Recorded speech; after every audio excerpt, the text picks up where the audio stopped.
നമസ്കാരം, very good morning. ഒരു പുതിയ വാർത്താ പ്രഭാതത്തിലേക്ക് എല്ലാ പ്രിയപ്പെട്ട പ്രേക്ഷകർക്കും സ്വാഗതം. ഇന്ന് 2026 ഫെബ്രുവരി 4 ബുധനാഴ്ചയാണ്, മകരം 21.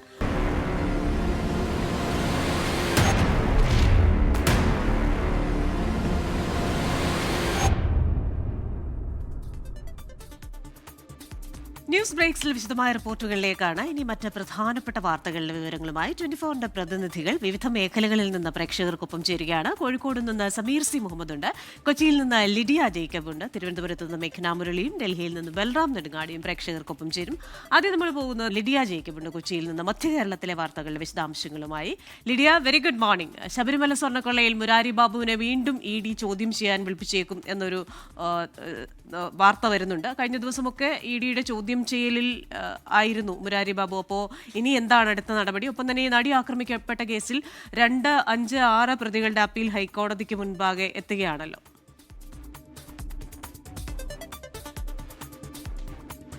Christina, very good morning. Sabarimala സ്വർണ്ണക്കൊള്ളയുമായി ബന്ധപ്പെട്ട ED ചോദ്യം ചെയ്യൽ തുടരുകയാണ്. പ്രത്യേകിച്ച് ഇന്നലെ മുരാരി ബാബുവിനെ ചോദ്യം ചെയ്തിരുന്നു. ഏകദേശം 9 മണിക്കൂറോളം മുരാരി ബാബുവിനെ ചോദ്യം ചെയ്തതിന് ശേഷമാണ് വിട്ടയച്ചത്. വീണ്ടും മുരാരി ബാബുവിനെ ചോദ്യം ചെയ്യാനായി ED വിളിപ്പിക്കും എന്നുള്ളതാണ് ഏറ്റവും പ്രധാനപ്പെട്ട വാർത്ത. കൊച്ചിയിൽ നിന്ന് ഇന്ന് വരാനിരിക്കുന്ന ഏറ്റവും പ്രധാനപ്പെട്ട വാർത്ത എന്ന് പറയുന്നത് അത് തന്നെയാണ്. മറ്റുള്ള ആളുകളെ കൂടി, പ്രത്യേകിച്ച് പ്രതിപട്ടികയിലുള്ള SIT രജിസ്റ്റർ ചെയ്ത കേസിൽ പ്രതിപട്ടികയിലുള്ള 16 പേരെയും ചോദ്യം ചെയ്യാൻ ED വിളിപ്പിക്കും എന്നുള്ളതാണ്.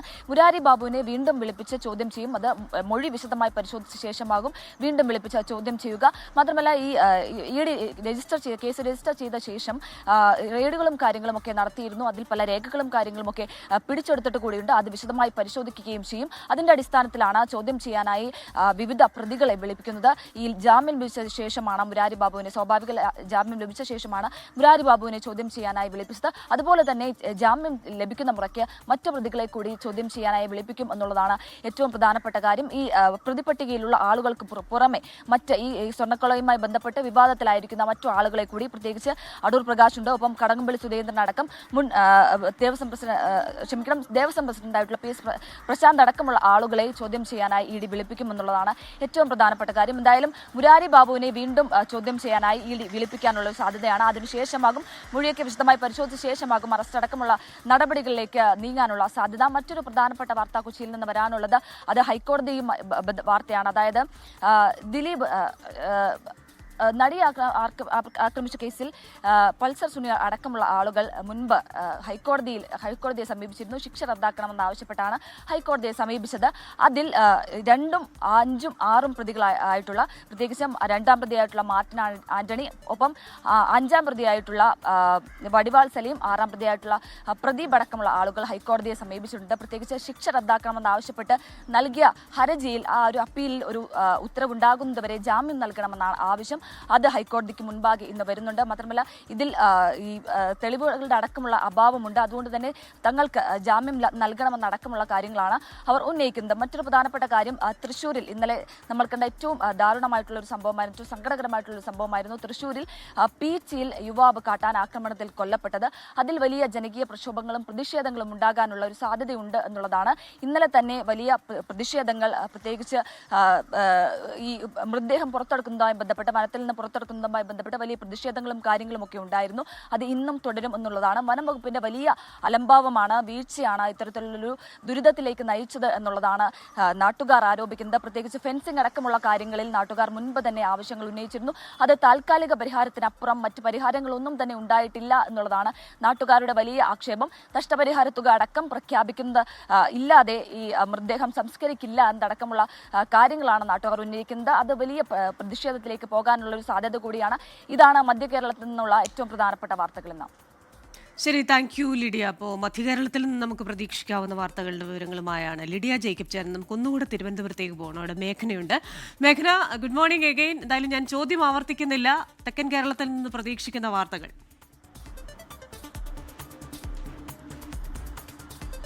ക്രിസ്റ്റീന, അതിൽ പ്രധാനപ്പെട്ടത് ശബരിമല സ്വർണ്ണക്കൊള്ള തന്നെയാണ്. അതിൽ പ്രത്യേക അന്വേഷണ സംഘത്തിന് ഇതുവരെ കുറ്റപത്രം സമർപ്പിക്കാൻ കഴിഞ്ഞിട്ടില്ല. അതുകൊണ്ട് തന്നെ മുഖ്യപ്രതികൾക്കടക്കം സ്വാഭാവിക ജാമ്യം ലഭിച്ചേക്കുമെന്നുള്ളതാണ് ഏറ്റവും പ്രധാനപ്പെട്ട കാര്യം. അതിൽ ഉണ്ണികൃഷ്ണൻ പോറ്റിയുടെ ജാമ്യ ഹർജിയാണ് ഇന്ന് കൊല്ലം വിജിലൻസ് കോടതി പരിഗണിക്കുകയും ചെയ്യുന്നത്. നേരത്തെ തന്നെ ദ്വാരപാലക കേസിൽ 90 ദിവസം റിമാൻഡിൽ കഴിഞ്ഞതിനെ തുടർന്ന് ജാമ്യം ലഭിച്ചിരുന്നു. ഇനി കട്ടിളപ്പാളി കേസിൽ കൂടി ഉണ്ണികൃഷ്ണൻ പോറ്റിക്ക് ജാമ്യം ലഭിക്കുകയാണെങ്കിൽ പുറത്തേക്ക് ഇറങ്ങാനുള്ള ഒരു സാധ്യതയാണ് കാണുന്നത്. അത് വലിയ വിമർശനത്തിനും കാരണമാവുകയും ചെയ്യുന്നുണ്ട്.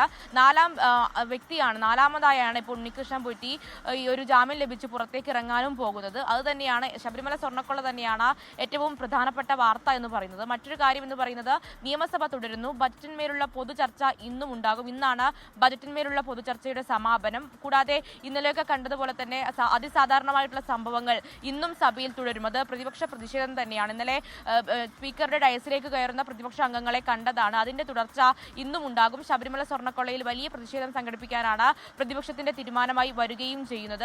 SITക്ക് മുകളിൽ സർക്കാരിന്റെ സമ്മർദ്ദമുണ്ട് എന്നതാണ് പ്രതിപക്ഷത്തിന്റെ ആരോപണമായി വരികയും ചെയ്യുന്നത്. കൂടാതെ ഇന്ന് കേന്ദ്ര അവഗണനയ്ക്കെതിരെ സംസ്ഥാന സർക്കാർ മുഖ്യമന്ത്രി ഒരു പ്രമേയം അവതരിപ്പിക്കുക കൂടി ചെയ്യുന്നുണ്ട്. അങ്ങനെ ഇന്ന് സഭ വീണ്ടും പ്രക്ഷുബ്ധമാകാനുള്ള ഒരു സാഹചര്യമാണ് കാണുന്നത്. അതുപോലെ തന്നെ തിരഞ്ഞെടുപ്പ് വരാൻ പോകുന്നു. ഈ തിരഞ്ഞെടുപ്പിൽ കോൺഗ്രസ് ആദ്യഘട്ടത്തിൽ തന്നെ ഒരുക്കങ്ങൾ പൂർത്തിയാക്കാനാണ് തയ്യാറാകുന്നത്. അതിൽ കോൺഗ്രസിന്റെ സ്ക്രീനിംഗ് കമ്മിറ്റി യോഗം ഇന്ന് തിരുവനന്തപുരത്ത് ചേരുന്നുണ്ട്. Screening committee chairman Madhusudan Mistry തിരുവനന്തപുരത്ത് എത്തിയിട്ടുണ്ട്. അതിൽ കൂടുതൽ കാര്യങ്ങളുണ്ടാകും. സ്ഥാനാർത്ഥി പട്ടിക അടക്കമുള്ള കൂടുതൽ കാര്യങ്ങൾ ചർച്ചയുണ്ടാകും. അതിലൊരു സാധ്യതാ പട്ടിക തയ്യാറാക്കാനാണ് സ്ക്രീനിംഗ് കമ്മിറ്റി ഇന്ന് ലക്ഷ്യം വയ്ക്കുന്നത്. അതുമായി ബന്ധപ്പെട്ട് DCC അധ്യക്ഷൻ മുതൽ ഇങ്ങോട്ടുള്ള KPCC അധ്യക്ഷൻ വരെയുള്ള ആളുകളുമായി മധുസൂദൻ മിസ്ത്രി ചർച്ച ചെയ്യും. അതിനുശേഷം സർവേ ഫലം അടക്കം പരിഗണിച്ചായിരിക്കും സാധ്യതാ പട്ടിക തയ്യാറാക്കുന്നുണ്ടാവുക. അതിനുള്ള ഒരുക്കത്തിൽ, അതായത് നിയമസഭാ തെരഞ്ഞെടുപ്പിൽ ഒരു മുഴം മുന്നേ പോവുക എന്നുള്ള ഒരു രീതിയിലാണ് കോൺഗ്രസ് മുന്നോട്ട് പോകുന്നത്. അതിനുള്ള ഒരുക്കമാണ് നടക്കുകയും ചെയ്യുന്നത്. ശരി, മേഘരാമുരളിയാണ് തെക്കൻ കേരളത്തിൽ നിന്ന് പ്രതീക്ഷിക്കാവുന്ന വാർത്തകളുടെ വിശദാംശങ്ങളുമായി ചേർന്നത്. ഇനി നമ്മൾ പോകുന്നത് വടക്കൻ കേരളത്തിലേക്കാണ്. അവിടെ കോഴിക്കോട് സമീർ C. മുഹമ്മദ് ഉണ്ട്. Sameer, very good morning. ഈ ഷിംജിത മുസ്തഫയുടെ ജാമ്യാപേക്ഷ ഇന്ന് കോടതി പരിഗണിക്കുകയാണല്ലോ. എപ്പോഴാണ് ഈ കേസ് പരിഗണിക്കുന്നത്? അതുമായി ബന്ധപ്പെട്ട വിവരങ്ങൾ, ഒപ്പം തന്നെ ഇന്ന് തികച്ചും അസാധാരണമായ ഒരു പുസ്തക പ്രകാശനം കൂടി നടക്കുന്നുണ്ടല്ലോ. പോലീസ് കാവലിലൊക്കെ പുസ്തകം പ്രകാശനം ചെയ്യുക എന്ന് പറയുന്ന ഒരു സംഭവം. CPIM പുറത്താക്കിയ V. കുഞ്ഞികൃഷ്ണൻ എഴുതിയ നേതൃത്വത്തെ അണികൾ തിരുത്തട്ടെ എന്ന പുസ്തകം. അപ്പോൾ ഇത് എത്രത്തോളം പാർട്ടിക്കൊരു ഭീഷണിയാകും എന്ന് സൂചിപ്പിക്കുന്ന ചില സംഭവങ്ങളും ഇതിന്റെ പിന്നിലുണ്ടല്ലോ. അപ്പോൾ ഇതുമായിട്ടൊക്കെ ബന്ധപ്പെട്ട് നമ്മൾ വടക്കൻ കേരളത്തിൽ നിന്ന് പ്രതീക്ഷിക്കുന്ന വാർത്തകൾ എന്തൊക്കെയാണ്?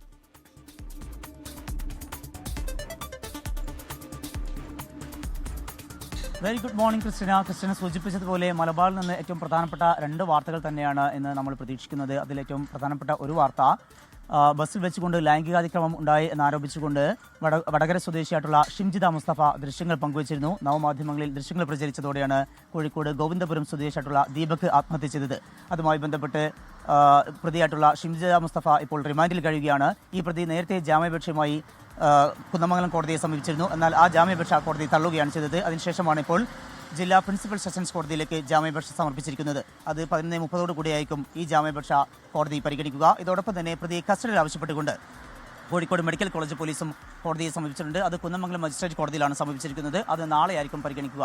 വളരെ ഗുരുതരമായിട്ടുള്ള കണ്ടെത്തലുകളൊക്കെ പോലീസിന്റെ ഭാഗത്തുനിന്ന് ഉണ്ടായിരുന്നു. ഈ പ്രതിക്കെതിരായിട്ടുള്ള കണ്ടെത്തലുകൾ ഉണ്ടായിരുന്നു. അതിൽ ഏറ്റവും പ്രധാനപ്പെട്ടത് ബസ് ജീവനക്കാരുടെ ഭാഗത്തുനിന്നുണ്ടായിട്ടുള്ള മൊഴികൾ, അതുപോലെ അവിടുന്ന് ലഭ്യമായിട്ടുള്ള CCTV ദൃശ്യങ്ങൾ, അതെല്ലാം തന്നെ പ്രതിക്കെതിരാണ്. മാത്രമല്ല കൂടുതൽ തെളിവുകൾ ശേഖരിക്കുക എന്നുള്ള ലക്ഷ്യം കൂടി അന്വേഷണ സംഘത്തിനുണ്ട്. അതിന്റെ ഭാഗമായിക്കൊണ്ടാണ് ഈ പ്രതിയെ കസ്റ്റഡിയിൽ വാങ്ങാനുള്ള തീരുമാനത്തിലേക്ക് അന്വേഷണ സംഘം എത്തിയിരിക്കുന്നത്. മറ്റൊരു പ്രധാനപ്പെട്ട വാർത്ത, ക്രിസ്റ്റീന സൂചിപ്പിച്ചതുപോലെ വലിയ കോളിളക്കം പ്രകാശനം ചെയ്യുന്നതിന് മുമ്പ് തന്നെ വലിയ കോളിളക്കം സൃഷ്ടിച്ച ഒരു പുസ്തകമാണ് CPIM പുറത്താക്കിയിട്ടുള്ള V. കുഞ്ഞികൃഷ്ണന്റെ നേതൃത്വത്തെ അണികൾ തിരുത്തട്ടെ എന്നുള്ള ആ പുസ്തകം. അതിൽ പ്രധാനപ്പെട്ട നേതാക്കൾക്കെതിരെ, CPIMന്റെ നേതാക്കൾക്കെതിരെയായിട്ടുള്ള ഗുരുതരമായിട്ടുള്ള ആരോപണങ്ങളുണ്ട്. അതിലേറ്റവും പ്രധാനപ്പെട്ട കാര്യം രക്തസാക്ഷി ഫണ്ട് തട്ടിപ്പുമായി ബന്ധപ്പെട്ടുള്ള ആരോപണങ്ങളാണ്. പയ്യന്നൂർ MLA ആയിട്ടുള്ള TI മധുസൂദനെതിരായിട്ടുള്ള ആരോപണങ്ങളുണ്ട്. അതുപോലെ തന്നെ CPIMന്റെ നേതാക്കൾക്കെതിരായിട്ടുള്ള ആരോപണങ്ങളുമുണ്ട്. ആ ഒരു പശ്ചാത്തലത്തിലാണ് ഈ പുസ്തക പ്രകാശനം മാറ്റിവെക്കണമെന്ന് CPIM നേതാക്കൾ ആവശ്യപ്പെട്ടിരുന്നത്. എന്നാൽ അത് മാറ്റിവെക്കാൻ തയ്യാറായിട്ടില്ല. അതുമായി ബന്ധപ്പെട്ട് മുന്നോട്ട് പോകാൻ തന്നെയാണ് കുഞ്ഞികൃഷ്ണന്റെ തീരുമാനം.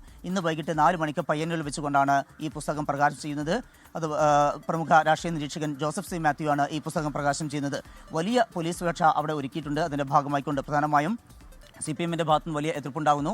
അതുകൊണ്ട് തന്നെ അവിടെയുള്ള ഒരു സംഘർഷ സാധ്യതയൊക്കെ കണക്കിലെടുത്തുകൊണ്ടാണ് വലിയ പോലീസ് സുരക്ഷ ഒരുക്കിയിരിക്കുന്നത്. മാത്രമല്ല കുഞ്ഞികൃഷ്ണനെ ഭീഷണി നേരിടുന്ന സാഹചര്യം കൂടിയുണ്ട്. അതിൻ്റെ കൂടി അടിസ്ഥാനത്തിലാണ് വലിയ പോലീസ് സുരക്ഷ ഒരുക്കിയിരിക്കുന്നത്. ഇതോടൊപ്പം ഏറ്റവും പ്രധാനപ്പെട്ട മറ്റൊരു കാര്യം കൂടിയുള്ളത്, ഇന്ന് LDF-ന്റെ വടക്കൻ മേഖല വികസന ജാഥ ഇപ്പോൾ കണ്ണൂർ ജില്ലയിൽ പര്യടനം ആരംഭിക്കുകയാണ്. അതിൻ്റെ കൂടെ പശ്ചാത്തലത്തിൽ കൂടിയാണ് ഇന്നത്തെ ഈ പുസ്തക പ്രകാശനം എന്നതും ശ്രദ്ധേയമാണ്. അതുകൊണ്ട് തന്നെ സംഘർഷ സാധ്യത ഉണ്ട് എന്ന് കണക്കിലെടുത്തുകൊണ്ടാണ് വലിയ പോലീസ് സുരക്ഷയിൽ ഇന്നത്തെ ഈ പുസ്തക പ്രകാശന ചടങ്ങ് നടക്കുക. വരും ദിവസങ്ങളിലും ഈ പുസ്തകം വലിയ രാഷ്ട്രീയ കോളിളക്കം സൃഷ്ടിക്കും. CPM നേതാക്കളെ പ്രതിസന്ധിയിലാക്കുന്നതാണ് വി കുഞ്ഞികൃഷ്ണന്റെ ഈ പുസ്തകം. ക്രിസ്റ്റീന. കേന്ദ്ര വിദേശകാര്യമന്ത്രി S Jaishankar American state secretary Marco റൂബിയോയുമായും അമേരിക്കൻ ട്രഷറി സെക്രട്ടറി സ്കോട്ട് ബെസന്റുമായും വാഷിംഗ്ടണിൽ കൂടിക്കാഴ്ച നടത്തി. American president Donald Trump India America വ്യാപാര കരാർ പ്രഖ്യാപിച്ചതിനു ശേഷം സ്കോട്ട് ബെസന്റുമായി നടത്തിയ കൂടിക്കാഴ്ചയിൽ ഇന്ത്യയും അമേരിക്കയും തമ്മിലുള്ള സാമ്പത്തിക പങ്കാളിത്തവും തന്ത്രപരമായ സഹകരണവും ചർച്ചയായെന്ന് എസ് ജയശങ്കർ വ്യക്തമാക്കി. നിർണായക ധാതു പര്യവേഷണത്തിലെ സഹകരണത്തിലും പുതിയ സാമ്പത്തിക അവസരങ്ങൾ തുറക്കുന്നതിലുമാണ് കൂടിക്കാഴ്ച ശ്രദ്ധ കേന്ദ്രീകരിച്ചതെന്ന് മാർക്കോ റൂബിയോ സമൂഹമാധ്യമ പോസ്റ്റ് വ്യക്തമാക്കി. പ്രതിരോധം, സാങ്കേതികവിദ്യ എന്നിവയ്ക്കായി നിർണായക ധാതുക്കളുടെ വിതരണ ശൃംഖല ശക്തിപ്പെടുത്തുന്നതിന് ഇന്ന് ചേരുന്ന ക്രിട്ടിക്കൽ മിനറൽസ് മന്ത്രിതല യോഗത്തിൽ പങ്കെടുക്കുന്നതിനാണ് ജയശങ്കർ വാഷിംഗ്ടണിൽ എത്തിയത്. കുമ്പള ടോൾ പ്ലാസ അടച്ചുപൂട്ടുന്നതുമായി ബന്ധപ്പെട്ട കേന്ദ്ര സർക്കാർ ഉത്തരവ് ഇന്നിറങ്ങും. ടോൾ പിരിവ് നിർത്തലാക്കാനുള്ള ഫയലിൽ കഴിഞ്ഞ ദിവസമാണ് കേന്ദ്ര ഗതാഗത മന്ത്രി നിതിൻ ഗഡ്കരി ഒപ്പുവെച്ചത്. BJP മുൻ സംസ്ഥാന അധ്യക്ഷൻ കെ സുരേന്ദ്രൻ ഫേസ്ബുക്കിലൂടെ ഇക്കാര്യം അറിയിച്ചതോടെ വരുന്ന നിയമസഭാ തെരഞ്ഞെടുപ്പിൽ കുമ്പള ടോൾ പ്ലാസ പ്രചാരണ വിഷയമാകുമെന്ന് ഉറപ്പായി. സമസ്ത ശതാബ്ദി അന്താരാഷ്ട്ര മഹാസമ്മേളനത്തിന് ഇന്ന് കാസർഗോഡ് കുനിയയിൽ തുടക്കം. വൈകിട്ട് 4:30 സമ്മേളന നഗരിയിൽ സമസ്ത പ്രസിഡന്റ് സയ്യിദ് മുഹമ്മദ് ജിഫ്രി മുത്തുക്കോയ തങ്ങൾ പതാക ഉയർത്തും. രാത്രി 7-ന് ഉദ്ഘാടന സമ്മേളനം നടക്കും. പാണക്കാട് സയ്യിദ് സാദിഖ് അലി ശിഹാബ് തങ്ങൾ ഉദ്ഘാടനം ചെയ്യും. ഈജിപ്തിലെ Cairo Islamic research assembly secretary general doctor Muhammad Abduddayim al Jundi വിശിഷ്ടാതിഥിയാകും. ഈ മാസം 8 വരെയാണ് കുനിയയിൽ സമസ്ത 100ാം വാർഷികാഘോഷ പരിപാടികൾ. നമുക്ക് ദേശീയ വാർത്തകളെ കുറിച്ച് കൂടി അറിയേണ്ടതായിട്ടുണ്ട്. ഡൽഹിയിൽ നിന്ന് ബൽറാം നെടുങ്ങാടി ചേരും. Balram, very good morning. കഴിഞ്ഞ ദിവസമൊക്കെ നമ്മൾ വളരെ നാടകീയമായ രംഗങ്ങളാണ് ലോക്സഭയിൽ കണ്ടത്. ലോക്സഭയിൽ പ്രതിപക്ഷ നേതാവ് രാഹുൽ ഗാന്ധി സംസാരിക്കാൻ ഒരുങ്ങുന്നു. സ്പീക്കർ മൈക്ക് ഓഫ് ചെയ്യുന്നു. അതിനുശേഷം MP-മാർക്ക് സസ്പെൻഷൻ. ആ പ്രതിപക്ഷ MP-മാരുടെ സസ്പെൻഷൻ നടപടിയിൽ പ്രതിഷേധം ഇന്നും ശക്തമാക്കുമെന്ന് മനസ്സിലാക്കുന്നു. ഒപ്പം തന്നെ ഈ പശ്ചിമബംഗാളിലെ SIR-നെതിരെ ഇന്ന് സുപ്രീം കോടതിയിൽ നേരിട്ട് ഹാജരാകാൻ മുഖ്യമന്ത്രി മമതാ ബാനർജി ശ്രമിക്കുകയാണല്ലോ. ജമ്മുകാശ്മീരിലെ ഉധംപൂരിൽ ഭീകരർക്കായി തെരച്ചിൽ തുടരുന്നു. അവിടുത്തെ അവസ്ഥ ഇപ്പോൾ എങ്ങനെയാണ്? സമാധാനത്തിലേക്കാണോ നീങ്ങുന്നത്? വെരി ഗുഡ് മോർണിംഗ് ക്രിസ്റ്റീന സൂചിപ്പിച്ച പോലെ തന്നെ ഇന്ന് രാജ്യത്തിന്റെ മുഴുവൻ ശ്രദ്ധ ഉറ്റുനോക്കുന്നത് പാർലമെന്റിലേക്കാണ്. കഴിഞ്ഞ 2 ദിവസങ്ങളായി ലോക്സഭ പ്രക്ഷുബ്ധമായിരുന്നു. 2 വിഷയങ്ങൾ, അത് US-മായുള്ള വ്യാപാര കരാർ, ഒപ്പം തന്നെ രാഹുൽ ഗാന്ധി മുൻ കരസേനാ മേധാവി ജനറൽ MM നർവാനെയുടെ പ്രസിദ്ധീകരിക്കാത്ത പുസ്തകത്തിലെ വരികൾ ഉദ്ധരിച്ചതുമാണ് സഭാതലത്തെ പ്രക്ഷുബ്ധമാക്കിയത്. കഴിഞ്ഞ ദിവസം രാഹുൽ ഗാന്ധിക്ക് സംസാരിക്കാൻ ഒരുങ്ങിയ ഘട്ടത്തിലും തടസ്സവാദങ്ങൾ ഉയരുകയും രാഹുലിന് സംസാരിക്കാനുള്ള അവസരം സ്പീക്കർ നിഷേധിക്കുകയും ചെയ്തു. ഇതിൽ പ്രതിഷേധിച്ച 8 അംഗങ്ങൾ, ഒരു CPM അംഗവും 7 കോൺഗ്രസ് അംഗങ്ങൾ, ഹൈബി ഈഡനും അടക്കമുള്ള 8 കോൺഗ്രസ് അംഗങ്ങളെയും സസ്പെൻഡ് ചെയ്തിരുന്നു. ഈ ഒരു സമ്മേളന കാലയളവ് പൂർത്തിയാകുന്നതുവരെ ഈ വിഷയത്തിൽ പ്രതിഷേധം ശക്തമാക്കാനുള്ള തീരുമാനത്തിലാണ് പ്രതിപക്ഷം ഉള്ളത്. ഇന്ന് സഭാ നടപടികൾ ആരംഭിക്കുന്നതിന് മുമ്പായി സഭാ കവാടത്തിൽ ഈ സസ്പെൻഡ് ചെയ്യപ്പെട്ട അംഗങ്ങൾ മറ്റ് അംഗങ്ങളോടൊപ്പം പ്രതിഷേധിക്കും. തുടർന്ന് സഭയ്ക്കുള്ളിലും ഈ വിഷയത്തിൽ പ്രതിഷേധം തുടരാനാണ് പ്രതിപക്ഷത്തിന്റെ തീരുമാനം. അതേസമയം ലോക്സഭയിൽ പ്രധാനമന്ത്രി നരേന്ദ്രമോദി ഇന്ന് രാഷ്ട്രപതിയുടെ നയപ്രഖ്യാപന പ്രസംഗത്തിനുള്ള മറുപടി പറയും. അത് നിശ്ചയിച്ചിട്ടുണ്ട്. എന്നാൽ അത് ഇത്തരത്തിൽ സഭ പ്രക്ഷുബ്ധമാകുമ്പോൾ അത് ഇന്ന് ഉണ്ടായേക്കുമോ എന്ന കാര്യത്തിൽ ഈ ഒരു ഘട്ടത്തിൽ വ്യക്തതയില്ല. അതേസമയം സുപ്രീം കോടതിയിലും ഇന്ന് സുപ്രധാനമായ ബംഗാൾ SIR-മായി ബന്ധപ്പെട്ടുള്ള കേസ് പരിഗണിക്കുന്നുണ്ട്. ഏറ്റവും ശ്രദ്ധേയം, മുഖ്യമന്ത്രി മമതാ ബാനർജി വ്യക്തിപരമായി തന്നെ ഈ കേസിൽ ഹാജരാകാൻ തയ്യാറെടുത്തിരിക്കുന്നു എന്നുള്ളതാണ്. അതിനായി പ്രത്യേക അപേക്ഷ സമർപ്പിച്ചിരുന്നു. മമതാ ബാനർജി അഭിഭാഷക വേഷത്തിൽ സുപ്രീം കോടതിയിലേക്ക് എത്തുന്ന പോസ്റ്ററുകൾ ഉൾപ്പെടെ തൃണമൂൽ കോൺഗ്രസ് പുറത്തിറക്കിയിട്ടുണ്ട്. ജനങ്ങളുടെ അഭിഭാഷകയും ചെകുത്താന്റെ അഭിഭാഷകരും തമ്മിലുള്ള പോരാട്ടം എന്ന നിലയിലാണ് തൃണമൂൽ കോൺഗ്രസ് ഇതിനെ കാണുന്നത്. അത്തരത്തിലുള്ള പ്രചരണമാണ് നടത്തുന്നത്. താൻ ഡൽഹിയിലെത്തി SIR വിഷയത്തിൽ പോരാടുമെന്ന് മമത നേരത്തെ തന്നെ പ്രഖ്യാപിച്ചിരുന്നു. ആ ഒരു പോരാട്ടത്തിനാകും ഇന്ന് സുപ്രീം കോടതി സാക്ഷ്യം വഹിക്കുക. ഒപ്പം തന്നെ മുഖ്യ തിരഞ്ഞെടുപ്പ് കമ്മീഷണറെ ഇംപീച്ച് ചെയ്യുന്നതിനുള്ള നീക്കങ്ങളും അതിനായുള്ള കൂടിയാലോചനകളും തൃണമൂൽ കോൺഗ്രസ് ആരംഭിച്ചിരിക്കുന്നു എന്നുള്ളത് ശ്രദ്ധേയമാണ്. കൂടാതെ ജമ്മു കശ്മീരിൽ ഭീകരവിരുദ്ധ ഓപ്പറേഷൻ പുരോഗമിക്കുകയാണ്. ഉദ്ധംപൂരിൽ 3 ഭീകരർ ജെയ്ഷെ ഭീകരർ ഒളിച്ചിരിക്കുന്നുണ്ട് എന്ന രഹസ്യ വിവരത്തിന്റെ അടിസ്ഥാനത്തിലാണ് ഇന്നലെ വൈകിട്ട് 4 മണിയോടെ ഈ ഓപ്പറേഷൻ ആരംഭിച്ചത്. തെരച്ചിലിനിടെ ഭീകരർ സുരക്ഷാ സേനയ്ക്ക് നേരെ വെടിയുതിർക്കുകയായിരുന്നു. ഭീകരർ ഒളിച്ചിരിക്കുന്ന സ്ഥലം കൃത്യമായി തന്നെ കണ്ടെത്താൻ സുരക്ഷാ സേനയ്ക്ക് കഴിഞ്ഞിട്ടുണ്ട്. ഈ പ്രദേശം സൈന്യം വളഞ്ഞിരിക്കുകയാണ്. ഏറ്റുമുട്ടൽ ഇപ്പോഴും തുടരുന്നു എന്ന് തന്നെയാണ് വിവരം. ഈ രാംനഗർ വനമേഖലയിലാണ് ഭീകരർ ഒളിച്ചിരിക്കുന്നത്. ഇതൊരു കുന്നിൻ ചെരിവായ പ്രദേശമാണ്. അതുകൊണ്ട് തന്നെ ഈ പ്രദേശത്ത് പൂർണ്ണമായും വളഞ്ഞ് ഭീകരർക്ക് രക്ഷപ്പെടാനുള്ള എല്ലാ പഴുതുകളും അടച്ച് കാത്തിരിക്കുകയാണ് സൈന്യം. കൊല്ലപ്പെട്ട ലിബിയൻ ഏകാധിപതിയായ എം ഗദ്ദാഫിയുടെ മകൻ സെയ്ഫ് അൽ ഇസ്ലാം ഗദ്ദാഫി കൊല്ലപ്പെട്ടു. ലിബിയയിലെ സിൻഡൺ നഗരത്തിൽ 4 കമാൻഡോ സംഘം സെയ്ഫ് അൽ ഇസ്ലാമിനെ വെടിവെച്ചു കൊന്നതായി ഗദ്ദാഫിയുടെ അഭിഭാഷകൻ അറിയിച്ചു. 53 വയസ്സുകാരനായ സെയ്ഫ് 6 വർഷമായി വിമത സൈന്യത്തിന്റെ തടങ്കലിലായിരുന്നു. ഗദ്ദാഫിയുടെ പിൻഗാമിയാകുമെന്ന് കരുതപ്പെട്ടിരുന്നയാളാണ് സെയ്ഫ് അൽ ഇസ്ലാം ഗദ്ദാഫി. 2015 പ്രതിഷേധങ്ങളെ അടിച്ചമർത്തിയതിന് ലിബിയൻ കോടതി സെയ്ഫിന് വധശിക്ഷ വിധിച്ചിരുന്നു. രാജ്യാന്തര ക്രിമിനൽ കോടതിയും സെയ്ഫിനെതിരെ കേസെടുത്തിരുന്നു. ആഴക്കടൽ കാഴ്ചകളും കൗതുകമുണർത്തുന്ന കടലറിവുകളും പൊതുജനങ്ങൾക്കായി തുറന്നിട്ട് CMFRI 79ാം സ്ഥാപക ദിനാഘോഷത്തിന്റെ ഭാഗമായാണ് ഓപ്പൺ ഹൌസ് പ്രദർശനം ഒരുക്കിയത്. തിമിംഗലം, ഡോൾഫിൻ തുടങ്ങിയ കടൽ സസ്തനികളുള്ള പവലിയനായിരുന്നു ഇത്തവണത്തെ ആകർഷണം.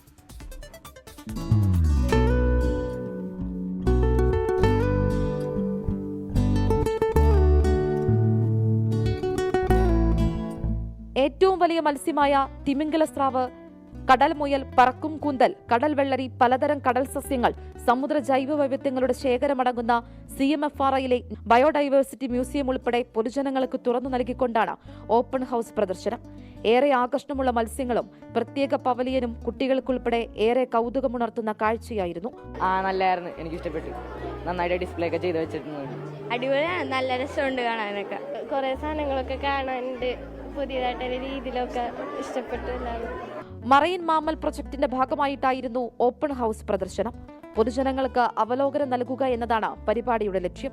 ഇതിനെ സംരക്ഷിക്കേണ്ടതിൻ്റെ ആവശ്യകത എന്തരയാണെന്നുള്ളത് ജനങ്ങളിലേക്ക് ബോധ്യപ്പെടുത്താൻ വേണ്ടിയിട്ട് ഒരു അവയർനെസ് ക്രിയേഷൻ്റെ ഭാഗമായിട്ടാണ് ഞങ്ങളുടെ ഒരു കൺസെപ്റ്റ് കൊണ്ടുവന്നത്. എല്ലാ പബ്ലിക്കിനും അതേപോലെ റിസർച്ച് ചെയ്യുന്ന സ്റ്റുഡൻസിനും ബാക്കി സ്കോളേഴ്സിനും പബ്ലിക്കിനും ഒക്കെ ഇവിടെ വന്ന് കണ്ട് സയൻറ്റിസ്റ്റുമായിട്ട് നേരിട്ട് ഇൻട്രാക്ട് ചെയ്യാനുള്ള ഒരു അവസരമാണ്. അപ്പോൾ ഈ ഡേയിൽ ഞങ്ങളിത് പബ്ലിക്കിനായിട്ട് ഓപ്പൺ ചെയ്തു. ഇത് മാത്രമല്ല, ഇവിടെയുള്ള എല്ലാ ആക്ടിവിറ്റീസും ഞങ്ങൾ ഫിഷിനെ ബ്രീഡ് ചെയ്യുന്നുണ്ട്. കടലാഴങ്ങളിലെ ജൈവ വൈവിധ്യങ്ങളും CMFRI നടത്തിവരുന്ന ഗവേഷണ പഠനങ്ങളും പരിപാടിയുടെ ഭാഗമായിരുന്നു. വിവിധ ഗവേഷണ വിഭാഗങ്ങൾ ഒരുക്കുന്ന പ്രദർശനം, മറൈൻ അക്വേറിയം, വിവിധ ലബോറട്ടറികൾ തുടങ്ങിയവ സന്ദർശിക്കാനും വിദഗ്ധരുമായി ആശയവിനിമയം നടത്താനും അവസരവും ഒരുക്കിയിരുന്നു. 24 കൊച്ചി. അണ്ടർ 19 ലോകകപ്പിൽ ഫൈനൽ ലക്ഷ്യമിട്ട ടീം ഇന്ത്യ ഇന്നിറങ്ങും. ഉച്ചയ്ക്ക് 1 മണിക്ക് ഹരാരയിൽ നടക്കുന്ന മത്സരത്തിൽ അഫ്ഗാനിസ്ഥാനാണ് എതിരാളികൾ. കൗമാരക്കാരുടെ ക്രിക്കറ്റ് ലോകകപ്പിലെ ഗോട്ട് ടീമാണ് ഇന്ത്യ. 15 എഡിഷനുകളിൽ 9ലും ഫൈനലിലെത്തി. 5 തവണ ജേതാക്കളായി. 10ാം ഫൈനലിലെത്താൻ ഇനി ഇന്ത്യക്ക് വേണ്ടത് ഒറ്റ ജയം. അപരാജിതരായിട്ടായിരുന്നു ഇന്ത്യയുടെ സെമി പ്രവേശം. ഗ്രൂപ്പ് റൗണ്ടിലെ 3ഉം സൂപ്പർ 6ലെ 2ഉം കളികളിൽ ജയിച്ചു. ഇതിലൊന്ന് ചിരവൈരികളായ പാകിസ്ഥാനെതിരെ. സെമിയിൽ അഫ്ഗാനിസ്ഥാനെതിരെയും ഇന്ത്യക്ക് തന്നെ മുൻതൂക്കം. അദ്ഭുത ബാലൻ വൈഭവ് സൂര്യവംശി, ക്യാപ്റ്റൻ ആയുഷ് മാത്രേ, അഭിഗ്യാൻ കുണ്ടു, വിഹാൻ മൽഹോത്ര, മലയാളി താരം ആരോൺ ജോർജ് തുടങ്ങി ഇന്ത്യയുടെ ബാറ്റിംഗ് നിര ആഴത്തിലുള്ളത്. ഹെനിൽ പട്ടേലും അംബരീഷും നയിക്കുന്ന ബൗളിംഗ് യൂണിറ്റും അഫ്ഗാനെ എറിഞ്ഞിടാൻ പോന്നവർ. 5ൽ 4 കളിയും ജയിച്ചാണ് അഫ്ഗാൻ അവസാന 4-ലെത്തിയത്. കരുത്തരായ ദക്ഷിണാഫ്രിക്കയെയും വെസ്റ്റ് ഇൻഡീസിനെയും വീഴ്ത്തിയ അഫ്ഗാൻ ഇന്ത്യയെ അട്ടിമറിച്ച് കന്നി ഫൈനൽ സ്വപ്നം കാണുന്നു. Sports desk 24. ഈ റിപ്പോർട്ടോടെ ന്യൂസ് ബ്രേക്സിന്റെ സമയം പൂർണ്ണമാവുകയാണ്.